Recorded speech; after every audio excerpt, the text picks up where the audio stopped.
At the club, Nick runs into Phyllis in the dining room and joins her. They talk about Summer finding a hot new designer for Marchetti. Nick's irritated by the idea that Summer is dating someone and says he'd better not be playing their daughter. Phyllis would get on a plane and go over there herself if he did. Nick's eyes widen. He asks if she's okay. She seems a little edgy and weird. Phyllis insists she's good and is slaying every day. Nick knows her. Phyllis asks him to stop looking for problems when none exist. He asks about Daniel. Phyllis says they're getting back to a good place. Nick eats her breakfast as she explains he didn't want to work at Abbott Communications and is still reeling over Heather's death. She thinks he needs a purpose and a passion. She thought the company would fill that void, but she was wrong. Nick gawps, "You were wrong?" She laughs, "Shut up," before admitting that Billy fired her. Nick's irritated. He guesses Daniel's not the only one who needs a reason to get out of bed in the morning. Tearing up, Phyllis confesses she needs one too. Nick gripes about Billy firing Phyllis at a time like this. He suggests she go to Milan and see Summer. Phyllis doesn't want to be a third wheel with her and this new guy. She's got this covered. When have you ever known me to not have a plan? Nick asks if he needs to be worried. She teases that she's waiting for confirmation for a meeting with Aristotle Dumis. She's hoping he'll fund her new project. Nick questions this. He's a recluse. Phyllis says, "I'm very resourceful." Nick tells Phyllis that very few people have the privilege of meeting Dumis face to face. As angry as he is at Billy, this may not be the worst thing in the world. He has a history of crashing businesses. Phyllis needs something new for her and Daniel to focus on. Phyllis is sure Billy will crash and burn without her. Nick asks why she'd go to Dumis for money. Why not just come to me? Phyllis isn't doing that again. Nick points out the Grand Phoenix worked out great for both of them. She doesn't feel comfortable entering another financial agreement with him that could affect their relationship. We're friends, we're pals, we're co-parents. She doesn't want to screw up that bond. Nick agrees. Phyllis admits that she was spiraling, and her son was pulling away from her. She hopes they'll plan something new together. She wants to come up with something to inspire Daniel. Nick feels that's a lot of pressure. Phyllis insisted on taking the lead like she always does. She looks at it like a challenge. "I'll figure out something. I'll do it. I've got this." Nick has an idea. He says, "Let's get out of here." Claire joins Nikki and Victoria at the Newman Ranch and says Cole seems stronger every day, but wouldn't let her visit him for long. Victoria's headed over there later. Claire has news and explains that it doesn't look like she and Kyle will be moving in together after all. She asked him to put it off for a little while since Victor was still dead set against it. Nikki helped her see that more time might help. Victoria's taken aback. Nikki explains she just suggested they slow things down a little. Victoria's angry that her father continues to manipulate and bend family members to his will. He doesn't deserve to be pacified. Claire's sure Victor thinks he's protecting her and asks her mother not to be mad at him. Victoria's been through this so many times, and now he's doing it to her. Claire admits that maybe deep down, things are moving too fast for her. It's not the worst things to slow things down a bit. Victoria can't argue that. She just hopes her decision isn't based on what Victor wants. Claire wants to please him as well. She has to find a way to make this work for everyone. Victoria hates to see Claire spinning her wheels over this impossible mission. Her grandfather won't ever think anyone is ever good enough for her. Claire thinks she can change his mind about Kyle. She has a perfect plan. If she can show him Kyle has changed and how much he loves her, maybe he'll come to terms with it. Nikki will do whatever she can to help. Victoria loves her determination. Claire needs both of them to help with her plan. I want to throw a party. Nikki and Victoria aren't sure Claire's plan will accomplish what she hopes, but they'll both help. Claire is sure this whole ugly conflict will soon be a distant memory. After Claire's gone, Victoria and Nikki discuss Claire's party plan. They have to try and help her. It might work. Victoria thinks her father will only dig in deeper. What if this blows up in Claire's face? Things could get worse than they are now. Then what? Audra walks into Crimson Lights and spots Kyle, who mocks her for not putting out a press release about her new company yet. They spar verbally as she insists it's still full steam ahead. Kyle needles her for bragging about a company that doesn't exist. She thinks the idea of her being his competition has really rattled his cage. Kyle warns Audra she can't get under his skin. He looks forward to Vibrant getting off the ground. He can't deny she's good at what she does. Audra warns he better not let his girlfriend hear that. He was talking about her business skills. Kyle admits she could probably give parts of Jabad a run for their money. Audra alludes to a secret groundbreaking product that everyone will want. Kyle tells her there are no surprises in this arena. Audra thinks he's out of ideas. You'd better watch your back, Kyle, because what I have planned, you won't even see coming. Kyle insists he's unbothered about her wonder product. It's either wishful thinking or a straight-up lie. Audra tells him to think what he wants. She has something that the Abbotts could never have, a female sensibility. Kyle argues that Ashley and Diane are leaders in the company. Audra says Ashley's not her. She knows what it takes to make a woman powerful and sexy. Pair that with her business acumen, and soon everyone will be talking about Vibrant. He and Jabad will have to acknowledge her success. Kyle chuckles at her believing her PR spin. Holden spies as Audra warns Kyle to get ready. He's about to find out exactly how good she is. On the patio, Holden shows himself to Audra, who asks why he's not back in Los Angeles running things for Damien. Holden has news on that, but first wants to know what was going on with the guy inside. It seemed almost sexual. She and that guy definitely have history. Very much like what you and I have. Audra insists Holden's radar is way off-kilter, but he's sure of himself. Audra fumes that she's not holding anything back. Holden knows all her little tells. Audra asks why he's always trying to get under her skin. Holden thinks that's what she was doing to that guy in there. She wants him to back off, but he just wants to know who the guy is. She says, Kyle Abbott. He muses, of the Jabad Abbotts. Interesting. Holden asks Audra about her history with Kyle, but she just wants to know why he's still there trying to push her buttons. She wants to know what he's up to in Gino City. Holden says looking into her eyes brought back a lot of memories. She notes they weren't all good. He reminds her they handled that situation together as a team. He remembers some intoxicating times, a rush he hasn't felt since. She snaps that this sounds like a personal problem. He'd like to feel that again, with you, Audra. She smacks his hand away when he touches her chin. Audra wonders how many times she has to reject his advances. The answer is no.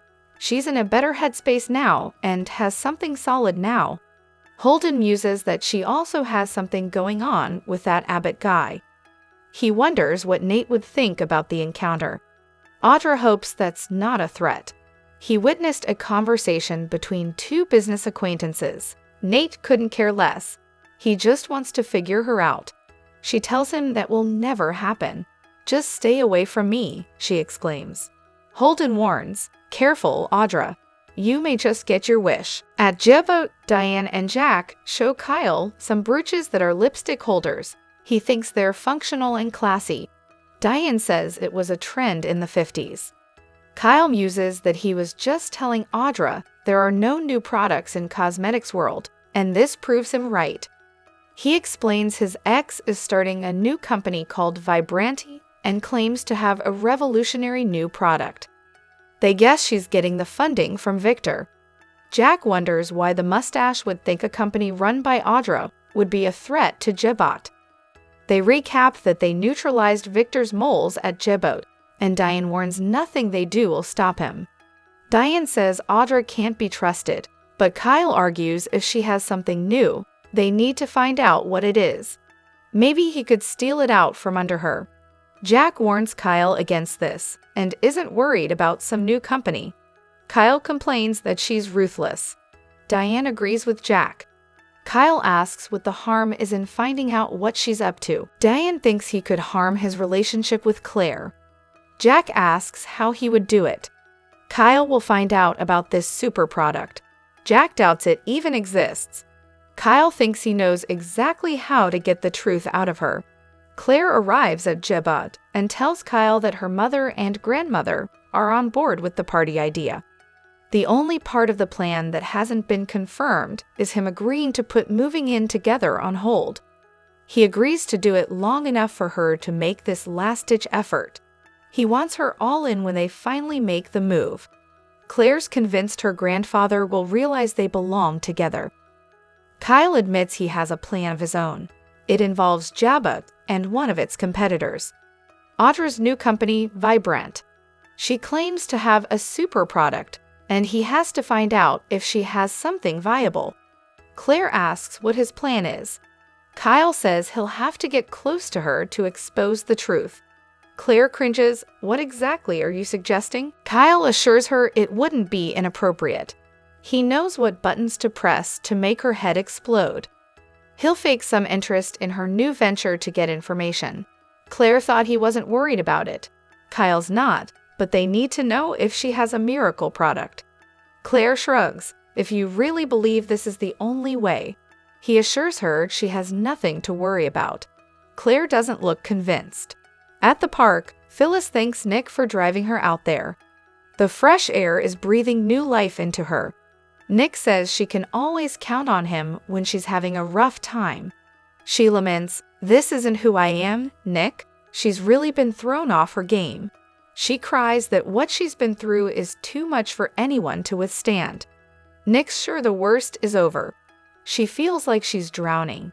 She feels the worst is yet to come. Nick takes her in his arms. She leans her head on his shoulder. Hello everyone, welcome back to my channel, Pulse Canvas. It's me, Julie, here. I hope everyone is having a wonderful day. Keep watching. So let's dive into today's video. Just when we thought Sharon was coping brilliantly with the traumatic ordeal she's been through, comes a young and restless twist that will be so totally triggering that it leaves someone else completely unmoored in the aftermath. Sharon and Nick had, by all accounts, a wonderful trip overseas to visit Noah in London. Of course, we can't be sure because we didn't catch even a glimpse of it, but we're guessing that the corporate barista felt it brought her and her ex closer to a reunion. Reconciliation with Nick has been on the blonde's mind for a while now. Even drugged out of her mind on PCP, hallucinatory hugs and smooches were top of mind. We haven't seen them together since their return from London, but Nick has been busy. His first order of business? Teasing his inquisitive sister Victoria with a yarn about him and Sharon eloping overseas. Asterisk spoiler, alert asterisk next on Nick's agenda is running to the rescue of his other ex-wife, Phyllis. He'll be beyond irritated when he learns that Billy has fired Phyllis whilst she's in such a delicate state, and will decide that the remedy for her rambling is to drive her out to the overlook for some fresh air. What comes next is a twist that will leave the complicated Sharon/Nick/Phyllis dynamic forever changed all over again. You see, at the park overlook, Nick gives Phyllis a shoulder to lean on, quite literally. Cue Sharon, who has high hopes of a reconciliation with said hero, appearing just in time to witness the coveted ex-husband in what appears to be a clinch with her rival-turned-friend Phyllis. As you can see from the spoiler pics, Sharon is none too pleased about Phyllis seemingly making a play for their mutual ex. This young and restless twist not only teases a rekindled romance for Fick, but could reignite a rivalry and end Sharon and Phyllis' fragile friendship all in one fell swoop. If Sharon reacts as we think she will, Phyllis will be blindsided and left completely unmoored.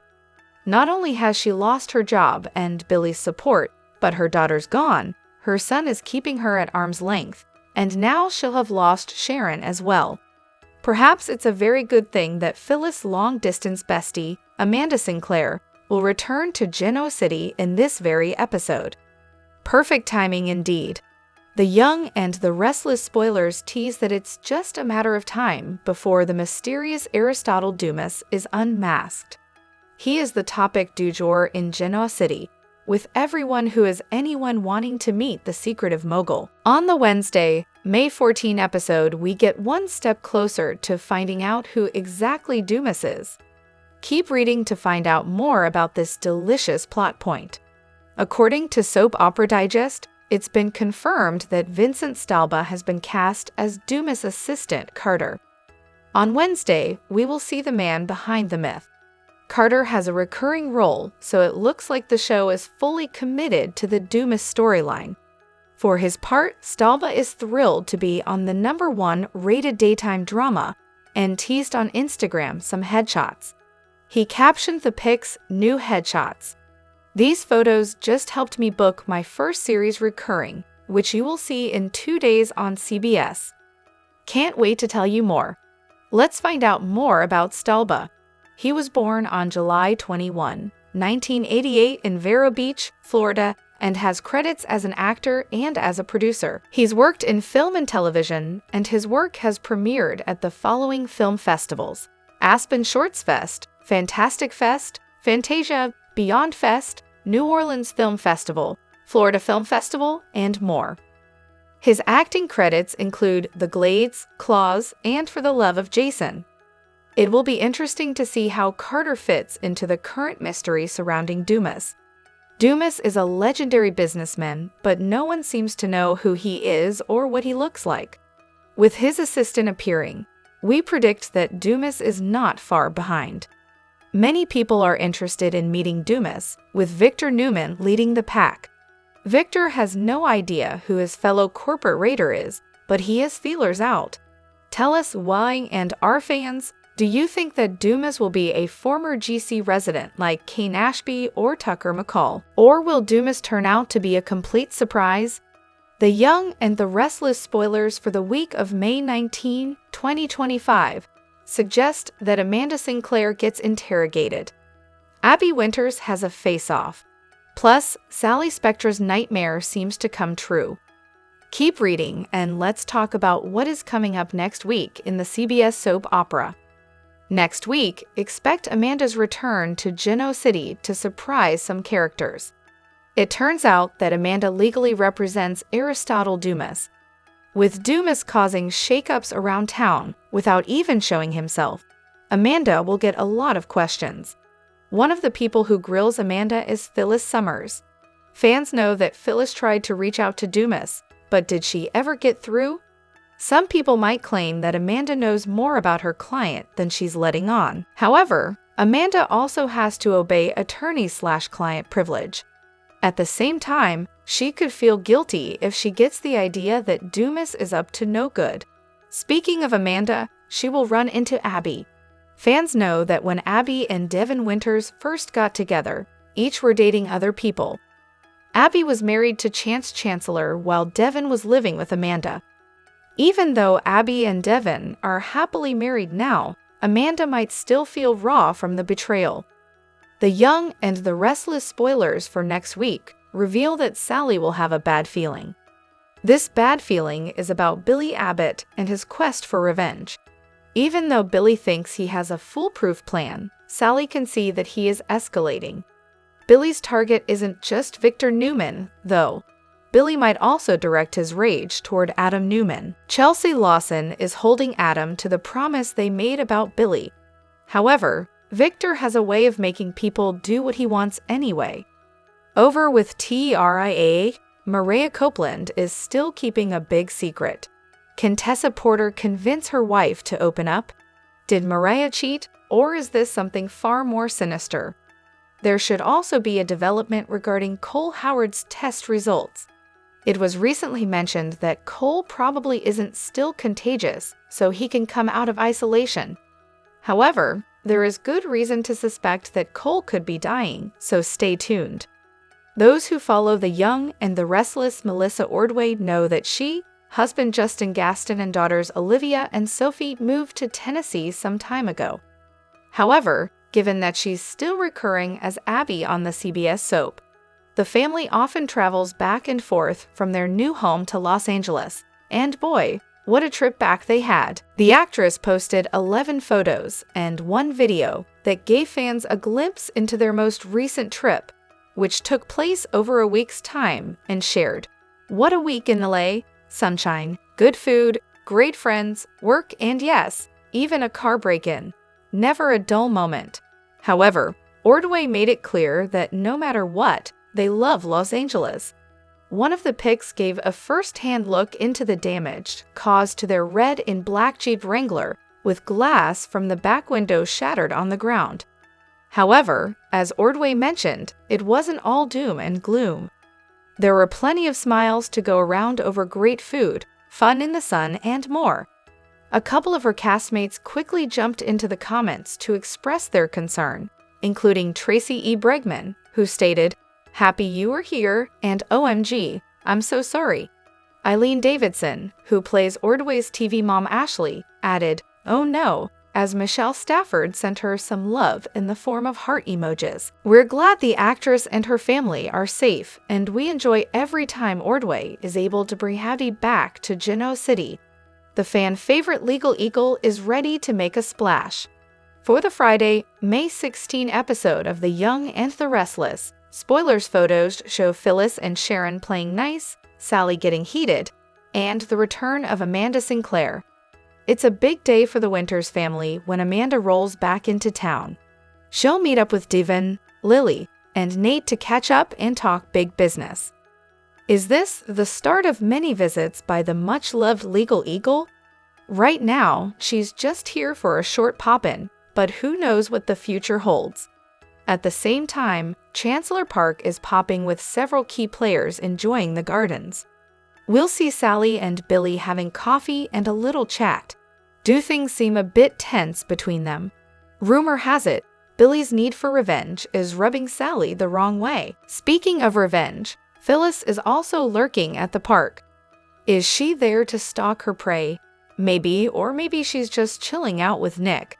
Either way, she'll also bump into Sharon, and it looks like the women are still getting along pretty well. Dare we say, they even look friendly. It was a drama-filled day on Y and R. The Young and the Restless recap for Thursday, May 15 sees Phyllis reach her breaking point and open up to Nick, while Claire makes a bold pivot in her plans with Kyle, and Audra stirs up trouble with both Kyle and her past flame. At the GCAC, Nick found Phyllis eating alone and joined her. They talked about Summer and her hot new coworker in Milan, which led to a passionate outburst from Phyllis. Her erratic energy had Nick on edge as she played with her knife and insisted she was slaying every day. She opened up about her regret over how things ended with Daniel and Billy. Nick was surprised to learn Billy had fired her. Phyllis said she needed a reason to get up in the morning and hinted that she was waiting to hear back from Dumis about a new project. Nick asked why she hadn't come to him for help. After all, he'd funded her before with the Grand Phoenix funding. She didn't want their friendship tied to money. As she picked at dessert, Phyllis admitted she felt like she was spiraling, especially since Daniel had pulled away. Nick suggested she visit Summer, but she said she had a plan. He gently proposed they get some air. They walked to the park, where Phyllis finally let her guard down. She told Nick she felt like she was drowning. He assured her the worst was over and held her as she broke down. At the ranch, Claire told Victoria and Nikki that she and Kyle decided not to move in together, at least for now. It wasn't a fight, just a pause. Victoria was upset to learn Nikki had encouraged her to slow things down to please Victor. She warned her mom not to let history repeat itself. Claire admitted that part of her agreed that she might be rushing, but she still wanted a future with Kyle. She just wanted it to work for everyone. Nikki offered her support, and Claire revealed a new plan. She'd throw a party to try to win her grandfather over. Victoria doubted it would work, but Nikki promised to help. After Claire left, they worried the plan could blow up in her face, but admired her determination. At Crimson Lights, Audra and Kyle exchanged jabs. She claimed her new company Vibrant had an irresistible product and would turn the industry upside down. Kyle dismissed it as fluff, but Audra was confident. She claimed her upcoming product would be impossible to resist. As she stepped outside, Holden confronted her. He claimed he saw sparks flying between her and Kyle, just like the ones they used to share.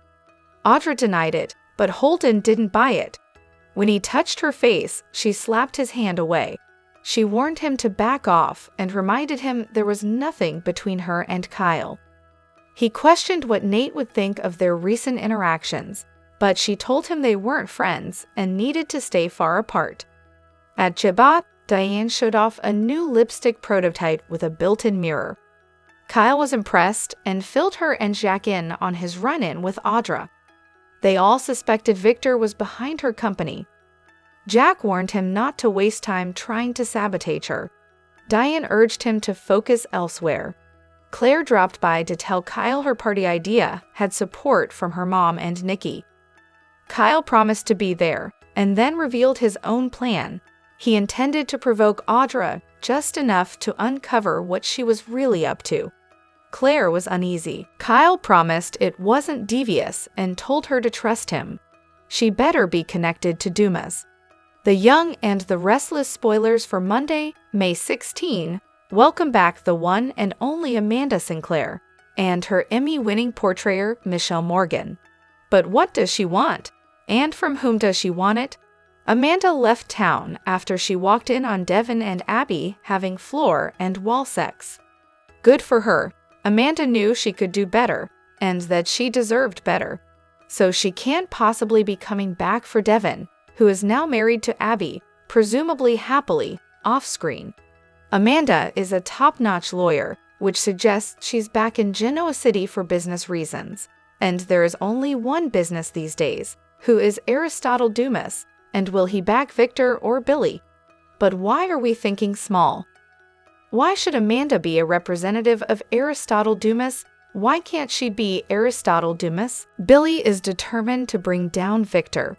This time, he is totally going to succeed. And then he'll have his revenge. For what, you may ask? Why, for all the things. Right now, it's about Chancellor Industries. But maybe it's about Victor never approving of Billy and Victoria. Maybe it's about that demeaning nickname Victor gave him. Maybe it's because Billy is tired of vague, whispered threats that he needs to keep his lips clamped to stop giggling over. But whatever the reason, Billy is out for revenge, and that kind of bugs Sally. Billy is a real downer these days. Why is she with him again? Nick has 4 exes currently on the canvas: Sharon, Phyllis, Chelsea, and Sally. Is that why it feels like he's living in a daytime version of Groundhog Day? Tracy Bregman and her co-stars were dressed fabulously for another day of drama in Genoa City. Tracy Bregman plays fashion businesswoman Lauren on The Young and the Restless. The star and her character are always dressed in the best clothes. The actress recently gave fans a sneak peek of some of the duds she and the cast will be wearing soon. My and R is just as famous for its style as it for its drama. Fans love seeing what their favorite Genoa City characters are wearing. Whether the characters are attending a party, a business meeting, or a date, they're always dressed to the nines. The show's wardrobe department goes above and beyond to dress the cast in stylish clothes. One star who always looks flawless is Bregman, and it's no surprise since her character is a fashionista.